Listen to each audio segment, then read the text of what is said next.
The Pinball Network is online. Launching. Triple Drain Pinball Podcast. Hey everybody, we're going on a tour. Oh yeah, Stern tour. We went on a tour. Oh wow. Travis literally said, "I said I'm hitting the button." Travis goes, "No, I'm not ready," and I hit it anyways. What do you got there, Travis? Look at all those things that you bought. I mean, it's really no big deal at all, or no big deal. No big deal. I mean, it's like it's cool. Like I got Spotted Cow.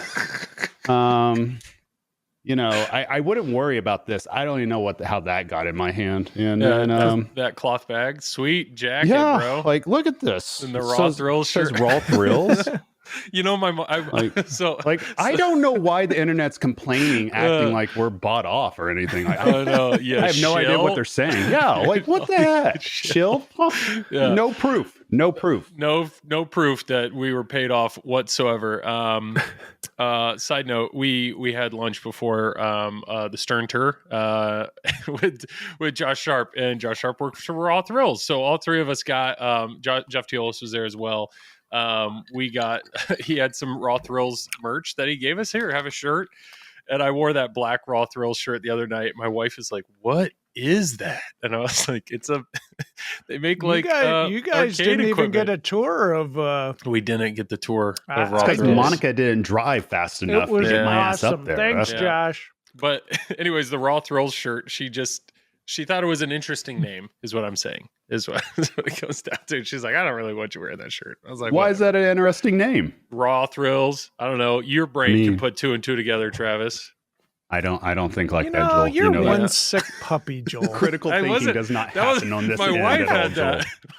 Okay. Hey, we should probably. I think we're good. Are you good? Is everybody? Okay. Yeah. Is everybody good? Let's start the podcast like that. Raw Thrills, Joel's wife. Let's go.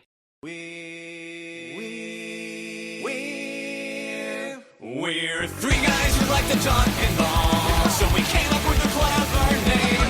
We're Joel and Travis Scott who talk pinball, and we call ourselves Triple Drain, Triple Drain, Triple Drain. We're Triple Drain. Perfect. Yeah. We actually are kind of on a time crunch. This is going to be a shorter episode for us. What? Shorter as in it's probably still an hour. Just get started with the episode instead of talking about how we're on a time crunch. Yeah. Okay, fine. Okay, yeah. It's Friday. I love you, Joel. It's Friday. We all have plans, and we're like, if we're going to record, we got to record now. So here we are. We have three things to go over. We got Stern tour, a little bit of John Wick, a little bit of FunHouse. So let's see if we can squeeze it all in. If not, it's Travis's fault. It's not Tom. It's not me. But you're lining up all these innuendos, like just lobbing up softballs to us. Yeah. Raw Thrills, squeeze it in. Yeah. It's Travis's fault. I've heard that a lot. Yeah. Over my life. We all know. Yep. Okay. So Stern tour. First and foremost, we're gonna keep saying tour because that's just for Travis. So yes, I talked about flipping out with friends the other night. We talked about this. I said it was me, Ian from Nudge Magazine, and Retro Ralph. We talked about this for 2 hours. Tom has already made a video on Fox Cities Pinball on YouTube where he's expressed his thoughts. So if you really want some in-depth thoughts on each of our individual personal experiences with the Stern tour, check out that. Otherwise, Travis, he's done nothing. For this. I love how we are on a group podcast and you a-holes have already gone elsewhere and given your full thoughts. Okay. I don't appreciate Tom, being I still love you. Tom. Yeah. Time is money, man. That's true. Tom was like day after. I think it was like Tom Friday. He got home and pumped that video out. Yeah, Tom is like the freaking Ringo Starr of our group now. Yeah. He's like starting to branch off. Like, who's the Yoko Ono? Like, who is trying to pull Tom away from us? So got all this individual stuff, and it's really good too. Yeah, I'm Ringo. He's still doing it, man. Yeah.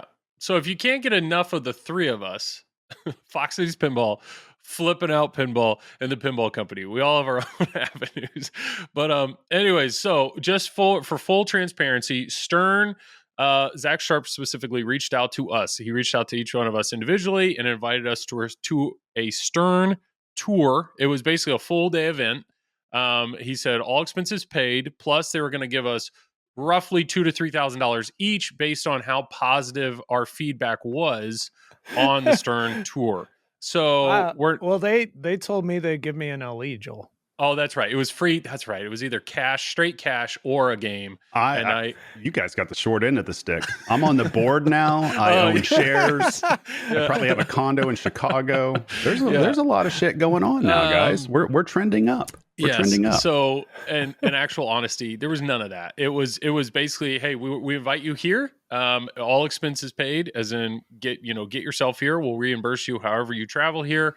We'll take care of your hotel. We got dinner taken care of for you. Just if you want to come. And there was no strings attached, no NDA, no please film this or that or do an interview or, no content restrictions, nothing. It was just come here. There was some contact or content restrictions. We couldn't record or take pictures in certain areas. But I'm saying there was no expectation for. And Gomez said when we were in the conference room, we weren't supposed to talk about that stuff, which it seems like some people have.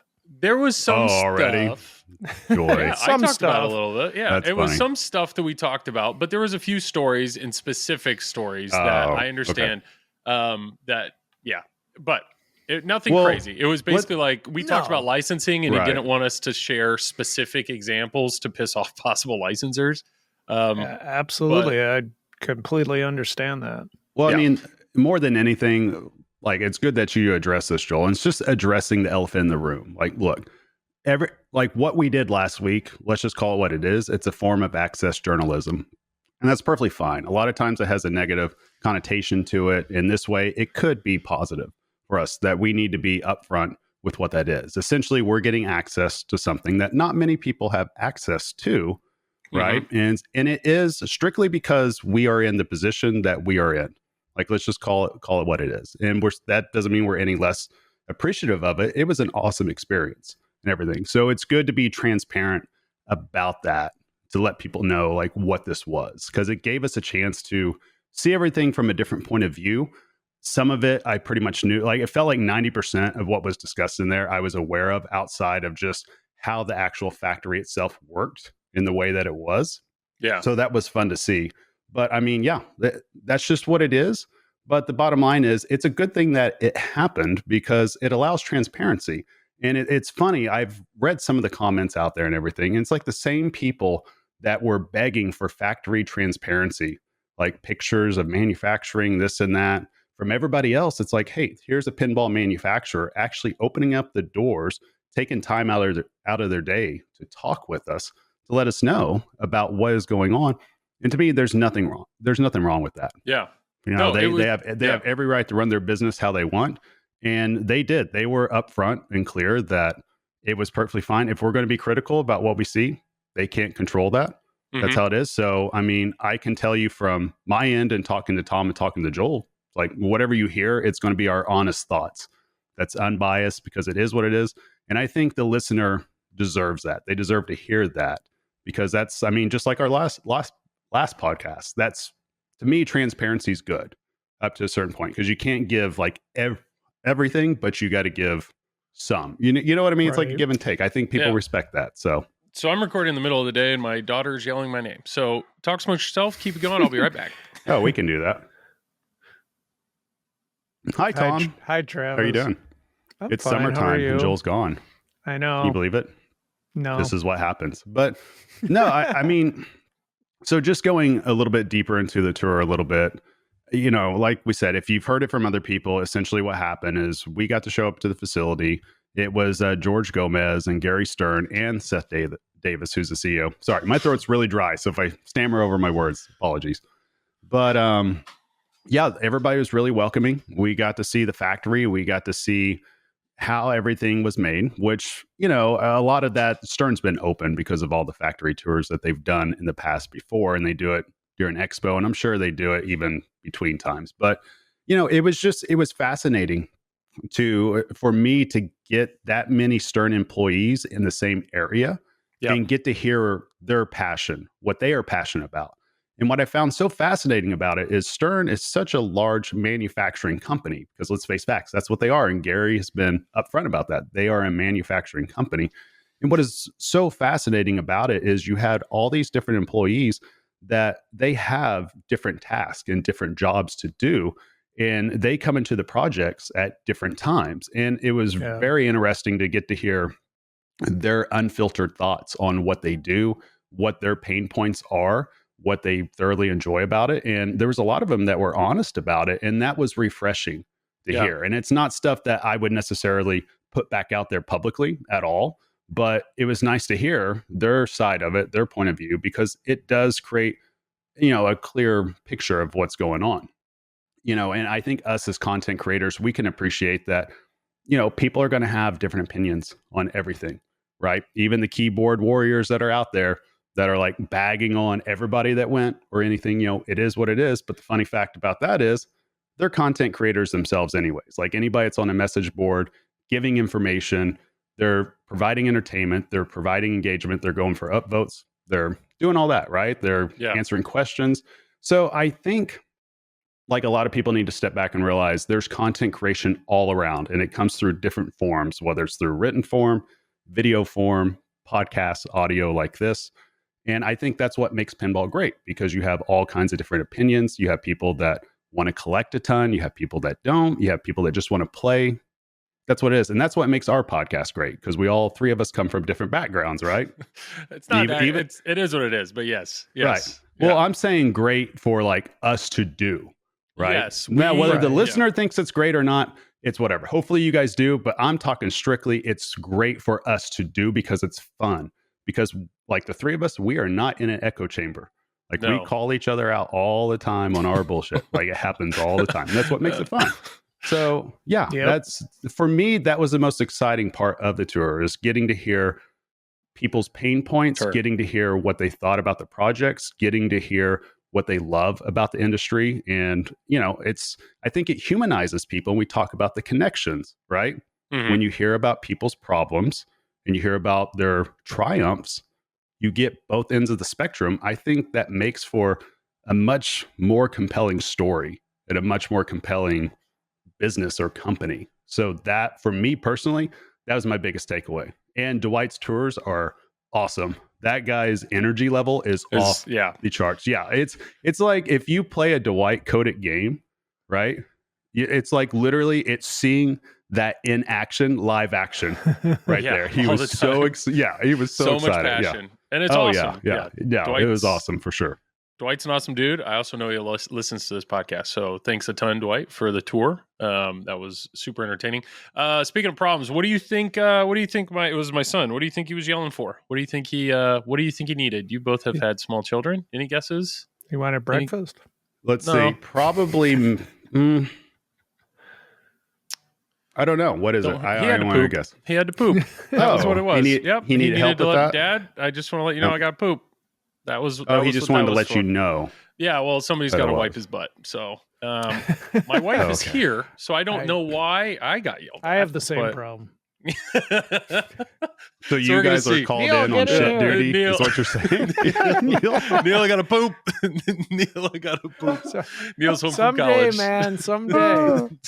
Someday Neil's going to have to wipe my ass. Yeah, exactly. Thank you, Tom. We're going to get old enough. He does it in pinball, right? Hey-oh. God, no, nothing. What did you say he does it in pinball? He already does it in pinball. Yeah. He wipes Tom's ass? Yeah, is that how that saying goes? Isn't that a thing? He kicks my ass in pinball. Kick his ass is different than wiping his ass. I think you can still use that as a way to... It's like wipe the floor with. Oh, brilliant. Okay. Am I mixing two? All right, Keith, if you're listening to us, you wipe all of our asses at pinball. Raymond, you wipe all of our asses. Who else is it? Escher, you wipe all of our... See, it doesn't work. It makes zero sense. We'll see. Hey, if you're watching this on YouTube, then that makes sense. We'll leave it. I don't edit anything. Yeah, okay. I can't wait. By the way, I want to give a shout out to Carl D'Angelo, who's going to be streaming the IFPA 19 World Championships, which I am going to be watching from his booth probably.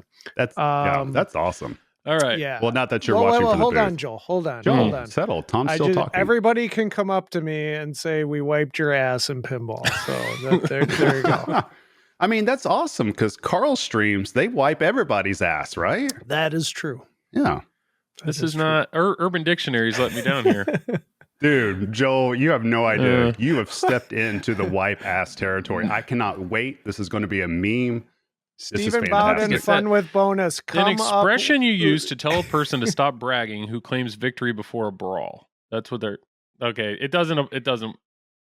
No, slang. What does wiping mean? Slang to be... Okay, we're trying too hard. I don't know. What do you mean we're trying too hard? I said me. Yeah, we're not. All of me. Yep. Yeah. Yep. I messed that one up. I dropped the groundhog. Yep. Anyways, Stern Tour. 100%. I agree with what. You can't pivot from this, Joel. Yeah, you can't save We yourself. don't need. We have a time constraint. We have a time constraint. I Okay. didn't expect you to use the phrase "wipe your ass." Like I need 15 seconds to process it. Okay. Okay. Just picture Neil and Tom, and you got it. Okay. All right, we're good. Go ahead. Brought me into We this. did, yes. Travis probably just went over this, but it was. Yep, I did. It was the super simple thing. Is just we saw a super impressive tour of the facility. Facility's huge, ton of employees.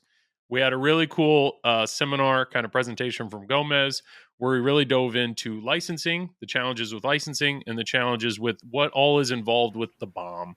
And there's way more to that, and that a lot of that comes back to licensing and the cost of everything. And not only, it was good timing because he obviously showed us the whole facility.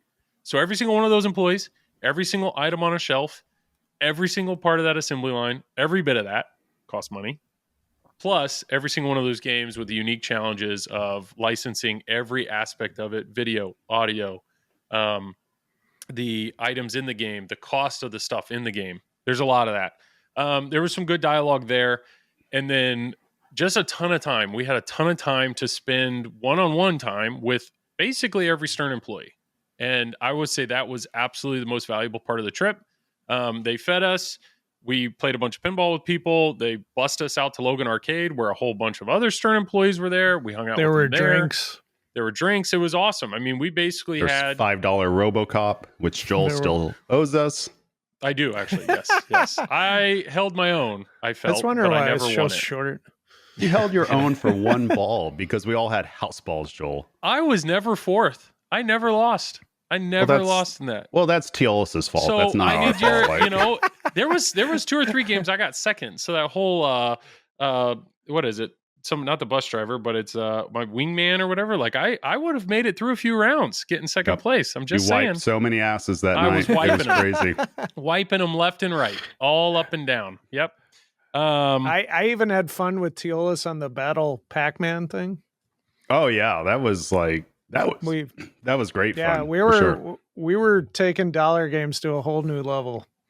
Did you play that, Joel? Okay. The No, Pac-Man game? I think my son is now yelling at me to go wipe his ass. So let me be right back. Let me be right back. Oh my God, Joel. He is on fire right now. Think how many emails are we going to get? We picked the right time to record. We did. Can't This is fantastic. Listeners, Joel won't hear this unless he listens back to the podcast. Please just send in emails to him that just says, we need at least 50 emails about this. Just say like, thanks for wiping the ass. And you don't have to say anything Joel, else. can you wipe my ass? This is fan-freaking-tastic. But no, that Pac-Man game was awesome though. Like just where you have to attack each other and everything. Like, yeah, that was fun. It was good times overall. Dude, So, hopefully I nobody guess- at Stern was mad at us that we were playing RoboCop all night. Nah. Well, there was a tournament going on at the same time too. I we know. were staying out of their way. Now we did play Rush at the beginning. Yes, And I got thought Teolis was. annihilated on it. Well, I thought Teolis is going to be so much better at Rush because he's Canadian, and That's true. didn't happen. It's a shame. Didn't Like happen. he He was trying his best to throw you off. he tried, and he brought shame to his entire countrymen. Like, yeah, it was fun though. His dollar goes a long ways. I mean, it's only worth like I think 28 cents in American currency, but I think guess that's the exchange rate, right? Yeah. My only regret about the whole thing is I guess I wish I would have hung out with more of the content creators. Yeah, it was. But there wasn't a lot of time either. No, well, what made it tough too is because there was a tournament going on at the same time. Yeah. It made it to where we all kind of became like, in our own little areas because you had to just work your way through an entire crowd and find somebody. There's just a lot of bodies all around. So that made it a little bit more difficult. But yeah, I wish we would have had more time for Joel? that. The buns have been wiped. They are wiped. It is all taken care of. What I realize is my wife is mowing the yard. Wiping buns. That's what's happening. That's what's happening right now. Buns. Your wife is doing what? My wife is mowing the yard. Oh, she does it. You can't give me crap anymore now, Joel. No, like this episode. This is a gift that just keeps on giving. Who gets to mow the yard is a constant conversation in our because we both realize it's an hour of freedom. So we want to mow the yard. You want to mow? 100%. Well, 100%. Shit, you can come mow my lawn anytime. Why are you? Come here. Uh-oh. Come here. Uh-oh, we got somebody. Come here. Ugh. All right. Hi, buddy. Hey, how's it going? All right, Tom, watch your language. All right. What just happened upstairs? What did Daddy just do? What happened? I forgot. No, what'd you do in the bathroom? Forgot? I think he's a little embarrassed right now. What'd you do? Did you poop? Don't worry, this is going to be broadcast a million And Daddy people. did what? He wiped your... Buns. Yeah. Oh, Okay. wiped your buns? Yeah. Okay. Well, that's All a good thing, though, right? You don't Yes. wipe Dad's You do like buns, pinball? do you? Right? Yes. You do? Oh, well, my I don't know what you apologies. just asked. We only have one set My of headphones. apologies, This is little the man. problem. But do you like pinball and everything? Pinball's cool? Calvin, would you ever drop a groundhog? No. Okay. Exactly. Just Thank you, Calvin. Thank you. All right. Okay, bud. Can you go back upstairs? What an adorable kid. Yeah, he's okay. Look at that. That's definitely, doesn't have Joel's genes, that's for sure. Yes. We're getting Okay, into I'll be a whole new era. Holy cow. This is why this is area. solid planning. Why did you Solid not plan. buy a Toy Story? It would be fine if you had a Toy Story there. I I know. speak from experience. They'll play that thing all day long. So, but anyhow, so we got to, we talked about late night drinks and all that. We were at the bar and it was just, I wish we could have talked to more of the content creators more. It was a little bit difficult to navigate that. And that's my one regret. I wish I could have talked a little bit more with that. There was a ton of people crunch. there. There was a ton of people there. It would have been nice to spend more one-on-one time with all the other content creators just to talk to them. And I all the Stern people were there, and I felt like we absolutely had good amounts of time to talk to people, but I definitely came home and I was like, crap, I wish I would have talked to this, or I wish I would have talked to that. I was also expecting I'm surprised there was no, I don't know, one-on-one with not necessarily Gomez or Zach Sharp, but it was just with Stern, a Stern group talking to small, we had there were 30 of us in a conference room. It would have been cool if there would have been maybe 5 or 10, because there was a part at the end, do you guys have any it's questions? kind of like that in the John Wick area or in the brick area. We were able to do that. If we could have got your butt off Jaws, you would have been able to participate in all that. I would just say there was the content creators that were in the room. There was a large variety of them, of different skill levels, of different types of content. So I think some of the questions we wanted to ask, it's it wasn't the environment to ask it, if that makes sense. And that's where I just think smaller or a more intimate setting could have been nice for a few of us to ask some tougher questions, which is a lot of the feedback that I've seen online. We all know I don't speak up that much, but I really wanted to go, hey, during that whole Gomez meeting, how can we as pinball content creators help you guys? Sure. So I wish I would have that thrown question. that out I there. did. So I did ask that question privately. Yes. Privately, yes. But legitimately, the answer was just keep doing what you're doing. Okay. Good and bad, we want it all. So Okay. they were very upfront about that because I think they realized that honesty and transparency, like we talked about earlier, as much as possible is a good thing. I think it's refreshing that they don't, of course, any company wants everything talked up as much as possible, right? You want everything to be super positive. But I think there's a firm understanding there that even the negative, there's something positive that can come out of that because it gives them an idea of what other people are thinking outside of the company, right? To where you do get out of the echo chamber, you get out of that forest and you see, okay, how is our decisions affecting this group of people? How are our decisions affecting this section of people. So I think that's important as well, because you hear feedback, right? Yeah. And yeah, of course, there's people that go off the deep end with negative feedback that's not meant to serve any purpose other than just flinging poo against the wall more than anything. Like, that's just what it is. But it's like Or that wiping across the board. buns. Yeah, exactly. It's like that in any industry, though. It's not just relegated to pinball. But I do think also there is a form of constructive criticism that, depending on who's receiving the information, they could see it as just pure negativity and not do anything with it, or they can see it as spotlighting something that an issue that they may not have thought of in terms of seeing it from that point of view. And that could help guide future decisions to where you make more positive decisions in the future, that if somebody else is wiping ass upstairs. But you know what I mean? So that way you can make an informed decision in the future with the direction that you're going as a company, with product releases, with marketing releases, with engaging with the community. And I think all that is super important when you're trying to scale up a business and you're trying to run a healthy business, because at the end of the day, you want to make money because you want to keep people employed. And it's a symbiotic relationship. It goes hand in hand. Yeah. And it was, I just know that's at least the feedback that I've been reading on Pinside and others. They're like, why didn't, if I would have been in that room, I would have asked them, how dare they charge this? Or why, can you justify this? Probably or why you weren't there. But does that make us soft, or does that make us no? We're respectful. Obviously right. we're invited in there. Now, if they would have said, or if they would have had like breakout sessions of each one, like, okay, is there anything you really like? Ask us the tough thing. That's one thing that's been really neat about interviewing Gomez. Like, every time before I've started interviewing him, he's always said, like, Joel, ask anything. I'm going to be as upfront as I can. Now, if it breaches into like something legal that I can't disclose, I'll like be honest. What are the next 5 titles? Out?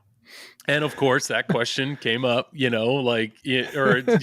always try. It's like it is what it is. So I just looked at it as it was a humbling experience to, one, be invited, and then to just be like, to be able to see something as impressive as that facility, and then the full transparency that they had, or the what I had said in one of the other when I did this on Flipping Out with Friends, which was just like, it was clear that Stern made that the priority of the day. All the employees besides the assembly line workers were essentially told, just don't work, or not like don't work, but it's like, participate in this. Like, talk to people, interact with people. I talked to some of the people from the design team. They're like, yeah, we were told to come in, do whatever work we can, but at the same time, make sure your desk is clear of any future projects and don't have anything up on your screen that's of a future project. So they're like, we really couldn't do much. So why would we not hang out? And it just seemed like everybody was having a good time, Stern employees and content creators. So it was awesome. It was a really fun day. No idea how often they're going to do that. If I was invited, I'd be happy to do it again. And honestly, I think if any of us had got an email from any of the other manufacturers that said, hey, we want to pay for you to come to our facility and check it out and engage with us, like, I would consider it. For us, the 3 of us, it was an easy drive. It was a few-hour drive for each of us to get to Chicago. It wasn't the end of the world. It's not like we had to fly halfway around the world or anything to experience it. So it was a fun Thursday, and it was a blast. I'd happily do it again. Being said, so obviously, to help us segue here, since we're only 15 minutes past our allotted 15-minute time for this segment. Yep. but it's paid off greatly because of, the wipe ass thing. Thank you, Joel, for that. That's a gift that we'll keep on giving. But this is a good segue because we got a chance to see John Wick on the line, and we got a chance to see the John Wick LE. Yeah, Tom's on the line as well, right? And that I'd be interested in it. But we got to see one in the facility as well, right? Yeah. In the bricked area. So, what were your guys' thoughts on that? I guess, Tom, what was your thoughts on it since you got to see it? You saw the back glass, you saw the art. What do you think about it? I truly thought it was awesome. I mean, I really did. The cabinet art is spectacular. I mean, he kept pulling out his wallet, and I'm like, Tom, not yet. Tom, no, you guys kept going, you're getting one. You're getting one. You're saying it. That LE artwork, that LE artwork though, is something else. artwork isn't everything. Okay. Okay. All But, right. you know, sometimes your wallet talks to you too, and it's like you better not. But no, truth be told, is I'm really happy with the Pro. But back to the LE. I was impressed with the way, you know, the mechanisms were and everything like that. But it and the artwork, but it wasn't enough for me to go the extra mile and pay more money for the limited edition. But I think a lot of that too is theme. So like I'm not a huge John Wick fan. Yeah. So, you know, I have a Pro right now. I don't know how long I'm going to keep a Pro, you know. So, you know, when I buy an LE, I want to keep it for a long time, you know. Sure. So that's part of the reasoning. But Well, if I I was a think huge too- John Wick fan, I'd be all Right. over it. Right. And I think you hit the nail on the head there, Tom, that there's a big difference between a theme in which on location it would probably destroy. Like I think this theme will do excellent on location. If you're an operator, I would highly recommend like getting it, because I've heard that there's some that have kind of held back a little bit just to evaluate. But this right here, there's certain themes that you just know. Yeah. Right? It talks to that demographic. And I think that customer demographic, in terms of looking at it from a segmentation standpoint, somebody that wants to walk in, coin drop something, John Wick ticks a lot of those boxes.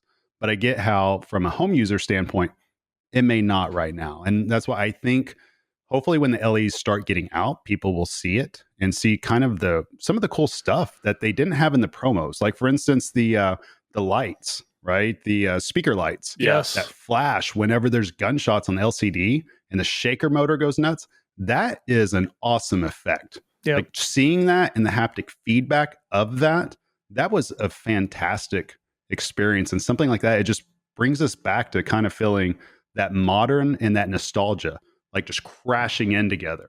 And that's like, for me, from a pinball standpoint, just a pure fan, not worried about scoring 1 billion points every time. That was pretty cool. And I think your average buyer or your average player, that may really speak to them on that experience. Like that may be like the most standout thing about it. So I thought that was pretty cool. Along with the back glass, the artwork on the back glass, fantastic. To basically what Travis is talking about is it's in code that isn't released yet. Tim showed us some beta code, and what he showed was they are working in basically creating a choreography between what's on the LCD and then what you see in the lights and what you feel with the shaker motor. So I talked about this a little bit because it's weird to me, but I like it, which is normally a shaker motor, you hit a shot and that's when the shaker motor goes off. So you destroy something, you bash something. And so I'm a huge fan of the shaker motor, but I've always used the shaker motor as I'm in multi-ball, and then you feel the shaker motor go off and it's like, oh, that was the jackpot, or that was a good shot. So you can feel that you hit something without necessarily seeing the ball hit the thing. This is different. What they've choreographed is, if you're in John Wick's house, that particular scene, it's very dark. And so he's using a silenced pistol. So there's a lot of muzzle flash. And basically what he said is, like, if you hit a shot with 3 enemies, when it shows the scene of him shooting 3 guys, when the muzzle flash in the scene goes off, the speaker lights will flash and the shaker motor will go off. So it's almost like the lights and the shaker motor are reacting to what's on the screen, not necessarily what you just shot. Sure, Right. You shooting it started the animation, but there will be a difference there. So you're still going to feel the game go, shake 3 times because you just shot 3 things. So you still get that feedback, but it's a different thing. They're trying something new. It's a level here. of immersion. Was needed for what the theme is and for what you're currently doing in the game. And it's much, to me, when we talk about innovation and you hear a lot about innovation, that is innovation. And that's, it doesn't have to be something that's just like world crashing, like world ending innovation. Sure. You know what I mean? It can be something that's so subtle like that, but yet it has an impact. And that's, to me, that's what's needed. That's a great addition. Yep. And I know they talked a lot about when they did the tour about standardizing parts and the importance of that. Sure. And like as of right now, there are two different style cabinets. There's a basic cabinet, which comes in black, but then there's the expression lighting cabinet. And I think I was getting the vibe that Stern is potentially going to go to everything having expression lights. I mean, in John I really Wick, hope they do. Yeah, I didn't totally agree. I didn't think that would work at all in the past to get away from rock, but it works. Oh, it's great. I think it looks fantastic. You might be able to see it behind me, but I have an expression lighting kit in this John Wick Pro that I'm borrowing, and I love that the Pro Premium and LE, hopefully from here on out, all have that, and the fact that they've talked that the speaker lights are going to be available for the Pro Premium and LE. So I would love for that to be something going forward. Now, as Tom, as an LE buyer, if they're going to bring these unique things that the higher levels were only have, like Jaws only has the speaker lights in the LE, but a Premium and LE technically run the same code. So my whole thought was always, if there's some way that they sell that outside, you could potentially bring the Jaws LE speaker lights into a Premium game. That's the thought. So does it bother you that they're bringing some of these higher end unique features, the LE only features? They're actually allowing those for an additional cost down into a Pro or Premium? No, I actually think it's a good idea that they're letting Pro and Premium buyers do it, because there's already features on the LE that you can't get. You can't get the foil. You can't get the foil decals, cabinet decals, the art. You can't get the powder coated, you can't get exactly those. You can get like the aftermarket lollipop powder rail. coating. You but can get it can't aftermarket, but sure. You have to make an effort, though. It's and, not, and you can't like, get there's so much the friction. actual back glass where it's mirrored. Yeah. The mirrored back glass is a big thing, and your art blades. The LE art blades are always different than what art blades they sell separately. Yeah, I still believe the one thing that I really wish Stern would start adding to an LE is a translite that comes with it that is fully signed by the entire team. I think that's something that would be a good value prop for people, because again, that would be a human great connection. idea, honestly. Sure. And I think that's something that can be done simple. I mean, there's translites everywhere. Now, obviously, it comes with a cost, but if that adds an extra value prop, like, why not? They already signed, a certificate. They already sign on the apron, the little card there. Yeah. So I think that'd be cool, because people like stuff like that.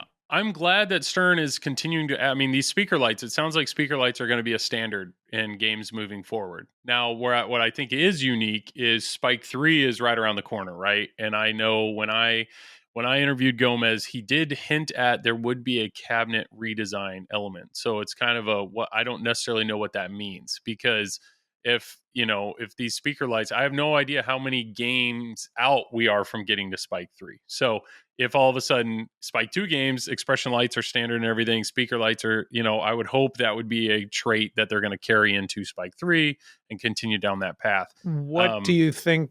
What do we want to see with Spike 3 though? Like, more coils, more he lights, said more powerful everything. So that's what I'm assuming is they will probably have the ability to have more mechs in the game. I'm just hoping they have an HDMI output for the LCD. I hope the LCD. That is my only hope. But that's and leave the duck fart as a streamer. The duck fart stays in too. When code updates. I hope the LCD screen is, if they're going to do so, I would love for it to be bigger. Now, I would love for it to be stretched. Even though you don't think the LCD is a selling point. Well, no, you just heard him. He's about to turn it into a DMD. No, this you is just my heard him.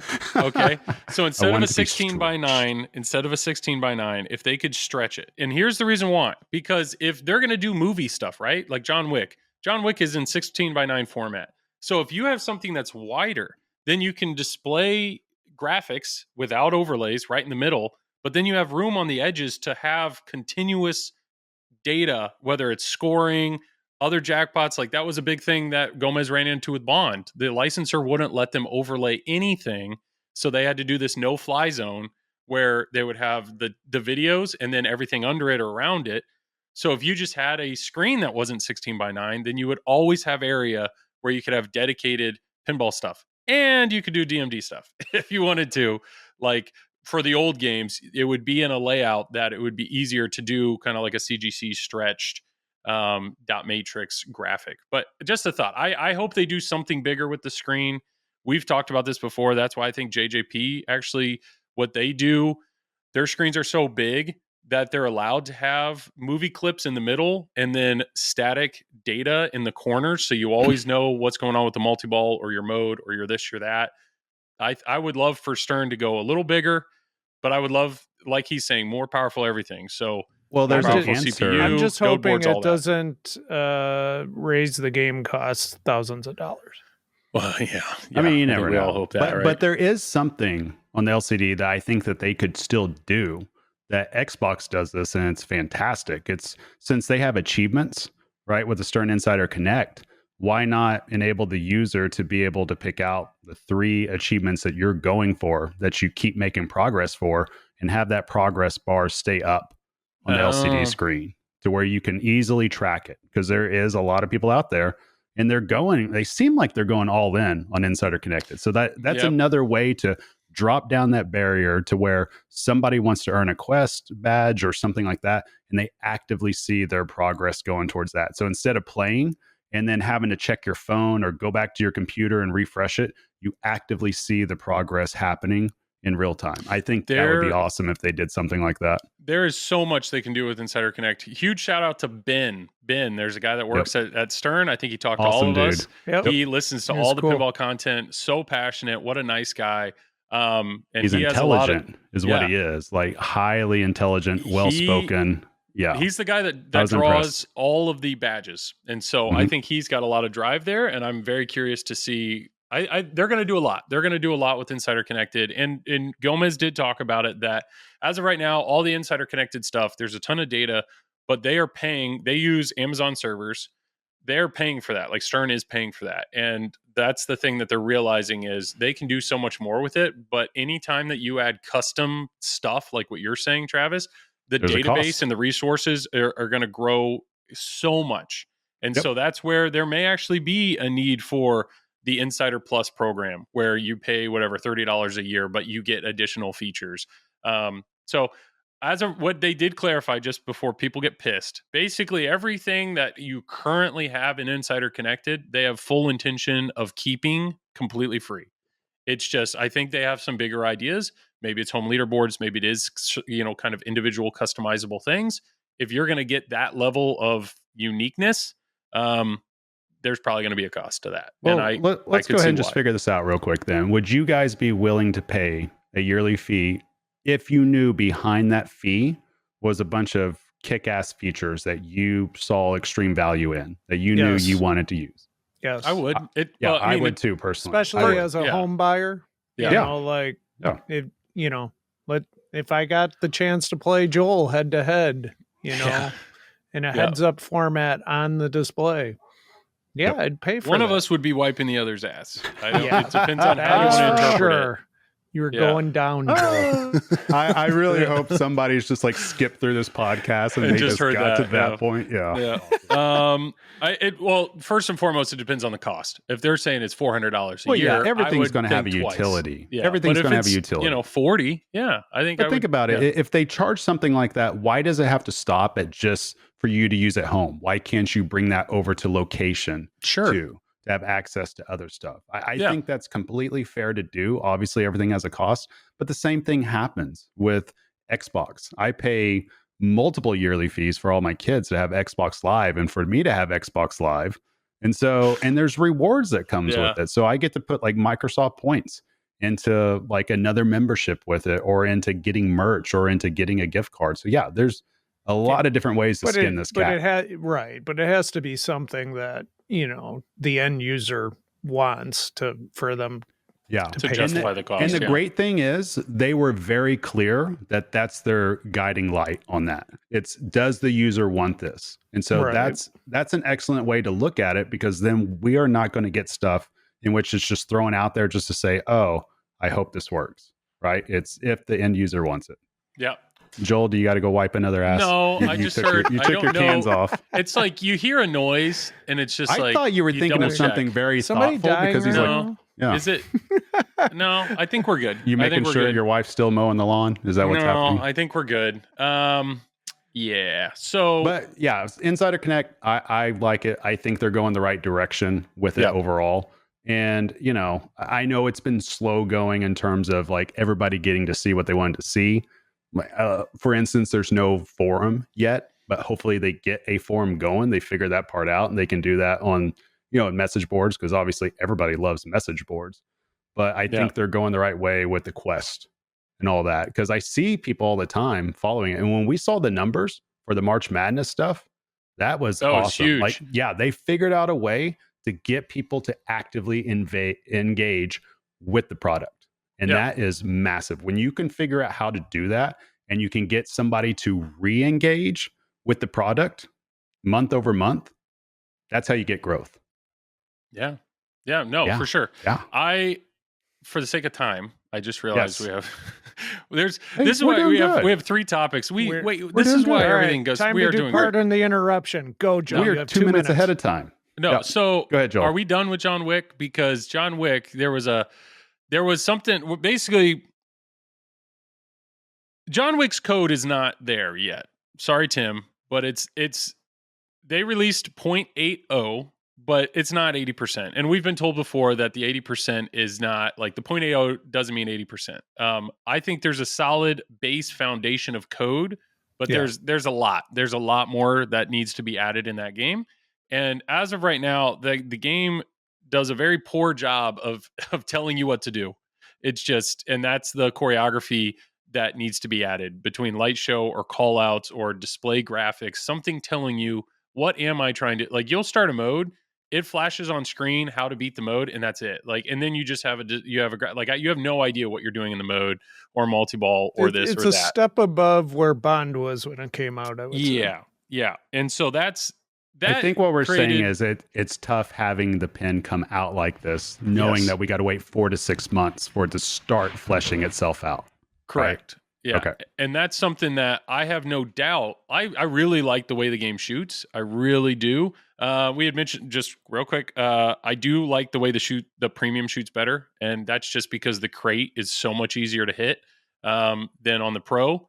I like how the pro shoots better. I will say, if I was to recommend which version of the game to buy, I think I would recommend the pro. Honestly, the other things that are in the game, I think the pro it's kind of like a Turtles. Like it's basically, it's a complete package. It really is a solid game, start to finish. So I do think the pro, especially with expression lights, is the way to go. So anyways, code. There's a long way to go for the code. It's a solid base, but it created a really good conversation between us all, which is, we like complex code. We do. But when a novice person or a casual or a pinball enthusiast or whatever you want to say steps up to John Wick right now, it is near impossible to explain what to do in the game.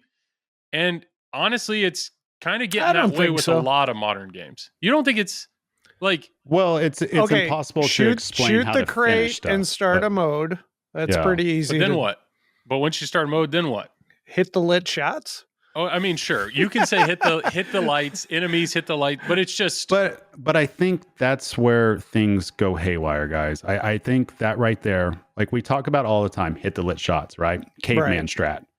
Yep. But I think that's the disconnect too, that I don't know. It's like I want to feel something more when I'm playing, and the most exciting parts that I find in a pinball machine is when I know what is going on. So I know why I'm hitting a lit shot. I know why it's going to do the jackpot. We've talked about this privately. The playfield artwork should give you some direction as to what you're doing. Yes. You know, whether it be or inserts. There's a lock over here. Yep. Or, this shot does this, Yes. So perfect example. Thanks for bringing that up, Tom, was the so on John Wick right now, like to get into multi-ball, you have to bash the Continental building and then lock shots in the middle. Thankfully, the announcer says like ball one or like lock lit or something, like there's some indication, but as of right now, there's no light that indicates to hit the middle ramp to lock a ball. We in pinball are very... There is a light, but not on the ramp. it's on the back panel and it blinks, just telling you that the lock is available. But there's nothing. If you're playing and you're like, okay, what shot do I hit this to lock the ball? You have no idea. I hope they make that little the arrow in the middle green. Green usually means lock. But it's little stuff like that they could do it, or even the car multi-ball. Like to start that multi-ball, you have to bash. You have to hit the left. Like here's an idea for a modder. Make some kind of mod where you actually light the ramp up with those lights in the back. So when that flashes, your ramp's flashing. Yep. I think on the Pro and Premium, because it has that extra, I think there is an additional light on the ramp, but it's not there on the Pro.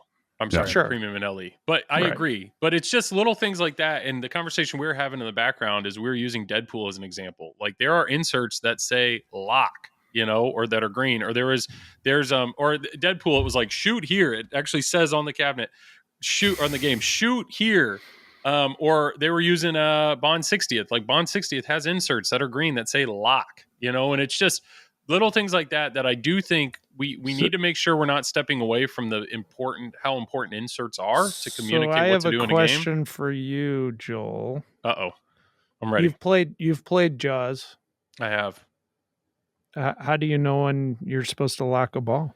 That's a great question. And what's funny is when we were having this conversation, I was thinking, okay, well, we all love Elwin, right? So is he doing a good job of explaining it? And I realized, like on Godzilla on the building, there's nothing that says to lock the ball, but the building does drop down. Modern pinball has a reliance on the RGB is what they have. So if a insert starts turning a different color, it's our job to figure out what that color means. And it's universal that somebody new to pinball won't know this, but green is typically a lock. We know this as pinball players because we have the mental representation of previous games. It's like Pavlov's dog. That's what we've been trained to know. So that's I think we've seen that over time happen. Yeah, and we are learning that, but it is when there's a physical ball lock, it's easy to point to somebody, like Simpsons in the couch, like get the ball up there. But I get it that John Wick has a physical ball lock, but it's just there is we've talked about it before when we talked about DMD versus LCD, but it's really hard to. I think a lot of designers rely so much on the display, and if that choreography and the call outs and the coordination isn't going to get there until 0.9 something code, 1.0 code to finally flesh everything out to really communicate what you're going to do. It's hard when these games are first released to really know what to do. Right. Unless you study, unless you watch videos, unless you ask, and so I've figured out this much, and I've thought about this a lot. I've tried to I've studied it. I've tried to figure it out. And I think what essentially we're talking about is finding a way to bridge the gap between what is very complicated at times and complex at times to something that's understandable. And oftentimes we have to bridge this gap with somebody that may not have the skill set to even do it, right? Even if they understand it, they may not be able to do it. So that becomes a whole separate issue that essentially whenever you start a mode, the way that I view this, you are then on a journey to the end of that mode, right? You're on a journey. You're hitting different shots. It's telling you what to do. It's giving you feedback. But you're doing that to get to a payoff. So that payoff could be a risk reward feature to where you're cashing in value, right? You're hitting a jackpot. I think what it comes down to is figuring out how do we compress that journey into something that is easily understandable for whoever's playing. Because if you do that, then you have fun, and then you make the frequency of the payoffs much higher.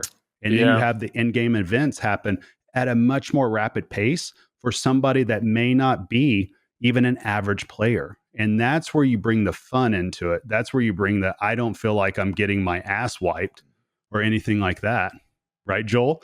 So that's the whole point of it, right? I think that's really what it boils down to. So, and we see that play out with Pulp Fiction, right? We see that play out with Elwin's many events that he put into Godzilla that people like. And I think that's something that I really hope people start adopting, industry wide, is figuring out how to compress down and look at it as each mode and each thing is its own little mini event. How do I compress that down into something that's understandable, something that's fun, something that's simple enough, right, to where the beginner can appreciate it, but yet something that is challenging and rewarding enough at the payoff to where the expert wants to do it. Right. Like, that's the key. Completely agree. And the examples I have in my head, anything with a progress bar, Guardians of the Galaxy, there's progress bar.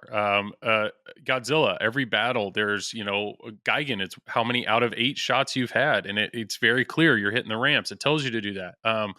I know other Deadpool, like you actually have the health bar of the guy, and the only things that are lit are the shots that are going to hurt him. That's a great point, Joel. Yeah. I mean, honestly, Yep. I mean, I love those features in games because when you're going to finish that mode and all that. But I knew Jaws. I had Elizabeth Gieske on the screen, and I'm like, hey, how do I know how many more shots I have in this mode? And she's like, well, I think you have like 2, but as far as I know, I don't think Jaws has a progress bar yet. Right. It makes it tough too if all the lights are going off at the same time too, and it feels like everything's an event, then nothing's an event. Sure. So a great example of a game that does this very well, or a mode that I absolutely love, is Rush. Fly by Night. The fact that the lights start dimming out more and more, that's instant feedback that you're doing something right. And then the payoff of hitting the time machine up the middle for your jackpot. Yeah.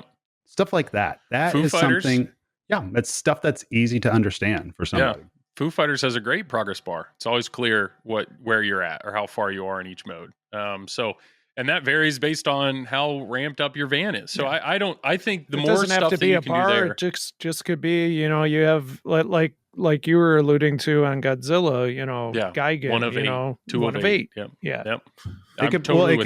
It could be that, or it could even, I assume this is possible to code in. I don't know. I'm not a coder, but something like a light just flashing quicker and quicker and quicker to give you the idea that's not just a hurry up, but there is progress being made there because it's aimed at gaining your attention. So if you could isolate a part of the playfield to where that light isn't just solid, isn't just flashing, but the frequency and the velocity or however quick it actually flashes could be an indicator as well, something like that. And I think we have that, like that is pinball, but it's figuring out how do we isolate that to where it's an in-game event. So Avengers, Avengers,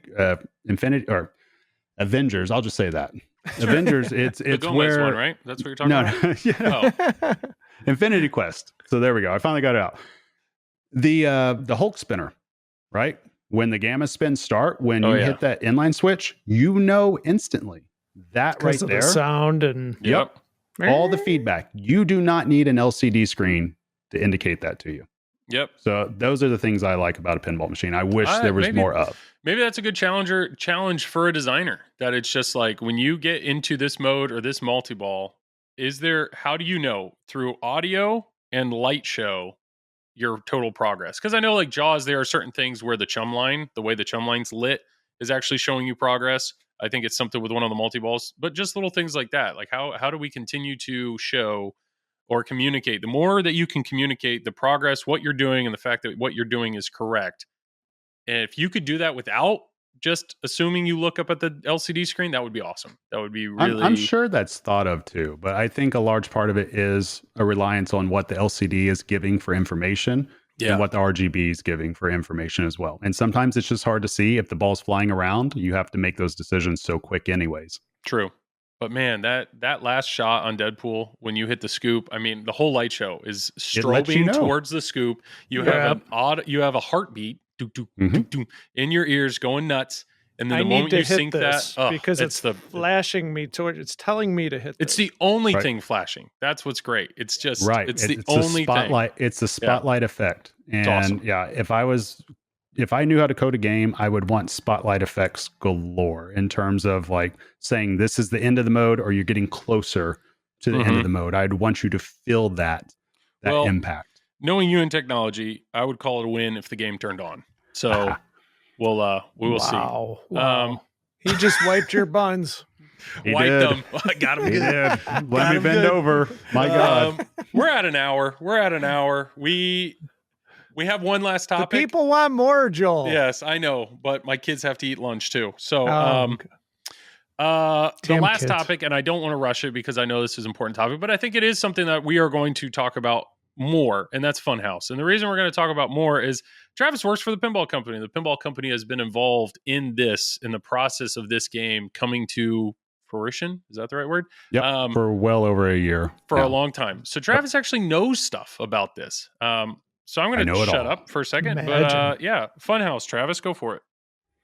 I mean, what do you want to know? I knew it was coming. Like, I knew it was just, coming. like- You just like, do you can't. want- You can't. like- I set the like, ball what on the do you- tee, and he You goes, just "Am I pulled supposed to a swing the Tom. bat? You What just do you want me to Supposed to swing do? the- What do you want to do?" You want me to just do an infomercial or something? Like, Yeah, I mean, the game was streamed, right? So it's really. oh God, shit. Oh, you would. Yeah. So, yeah. On prototype games. Yeah. All right, so I'll just get this out here. I mean, if you haven't seen it, like, I can't control it. But the bottom line is yes, there is gameplay footage that is out there that's being shown as like the first gameplay footage. It was not supposed to be recorded footage. It's unauthorized. It was on code that wasn't even meant to be accessed. So because these games are prototypes, so everybody that's watching it, you're watching a prototype game that was just set up for the show just to get feedback from people, and unfortunately is being played on a code that wasn't even supposed to be like there at all. Like, and if I even explain the background of this code, you guys would laugh your asses off, but I don't want to even give that out publicly. I will just say it's not supposed to be seen at all. So we do have a 1.5 code, and I've been game testing this now for like probably 3 or 4 months at this point. So, you know, we're going to show the gameplay very, very soon. I actually have to record that this weekend. So 1.5 code is going to be seen. But yeah, like so far, the project's been excellent. Like I know a lot of people speculate on, well, why do FunHouse and all that? FunHouse is just an incredibly powerful theme. And we're seeing the results in that with how many people have already gotten in on a midnight edition. It's a lot more than what people realize. So people just like their FunHouse. But I will say, if you have if you have your own FunHouse already, an original, like we don't even want you to get rid of it. Like if you love your FunHouse, keep playing it. All this is, it's more or less just a reimagining of FunHouse. And if you feel like that's an upgrade and you feel like that's something you want to do, awesome. If not, keep jamming away on your FunHouse because it's popular enough. People discover it. People want to play it. It's just a nostalgic theme. It's just, it's a lot of fun. So we're doing a lot of stuff with that though. So we have like a manufacturer visit coming up pretty soon to go over to Petretti, see a bunch of stuff. There's going to be lots more information coming out very, very soon. And I believe last time I heard, like games they're actively being manufactured right now. I can say that publicly. And I think it'll probably be like maybe mid-July, somewhere around there. That's the estimated time that we'll start seeing them come out. But I think over here in the US, I would probably, this is just an estimate, so don't hold me to it, but it would probably be like the end of summer, early fall, sometime around there. That's the goal. But we want to make sure, US. Right? Yeah, to get it to customers and everything. Just but in we time want to make Expo. sure it's ready. Yes, just in time for Expo. So stay tuned for that. And I mean, it'll be a lot of fun. I've played it for a while, and the great thing is the coils can be adjusted, like the strength of the coils, which you could not do in the original. So yeah, people can kind of customize their experience how they feel in it. Like the copies I have, it plays like a FunHouse, which I like, So yeah, that's all I got for now. That's the update.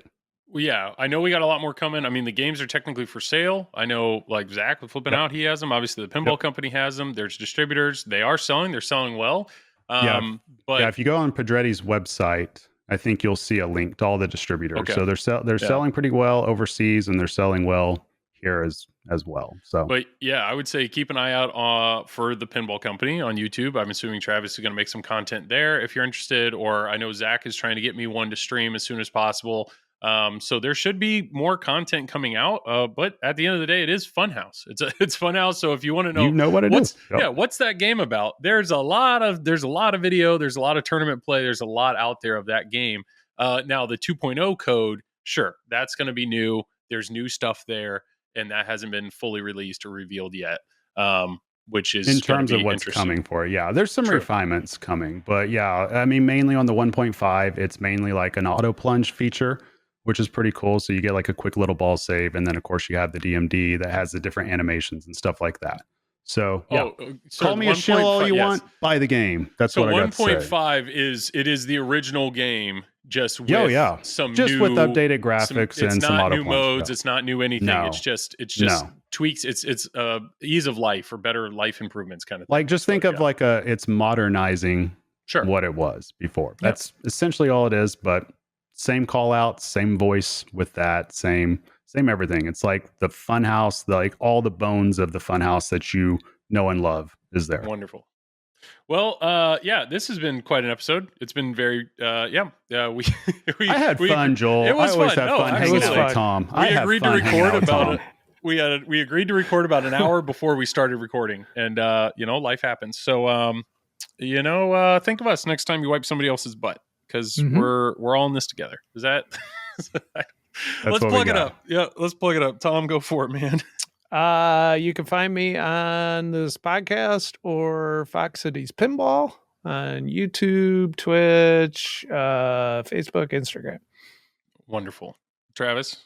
You can find me on this very channel as well, TPN, Triple Drain Podcast, and the Pinball Company as well. So feel free to go over there, see the content I do there, but also see the content that Joel does, flipping out, see the content that Tom does with that.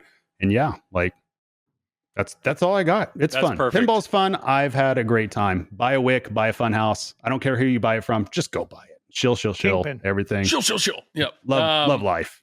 Yes, I completely agree. And huge shout out. We actually did get a few new Patreon supporters in the last month or two. So thank you so much for the people that continue to support us there. Once again, the show is always free. It's always available. If you're just looking for a way to support us, that's what Patreon's for. So thank you for all the people that do that. Same thing, Silver Ball swag. Apparently people keep buying the swag. So appreciate that. It's insane. Yeah, the it's support. awesome. Yeah. Yep. We really appreciate that. And you can check me out every Wednesday night on Flippin' Out, the Flippin' Out YouTube channel. We just did a chatting stream, which was a lot of fun. No stream this week because of vacation, but I will be back at it the week after that. Otherwise, check out this. Continue to listen to the podcast. We really appreciate the support. If you're watching on YouTube, hit the thumbs up, leave a comment, all the things. Smash the like button. Yeah, subscribe, all that. Yeah, all that stuff. Share, Yeah, perfect. All right, Tom. All you right. got it, man. You got the last You're beautiful, words. Tom. Come on, Tom. Lead us out. Always wipe your buns.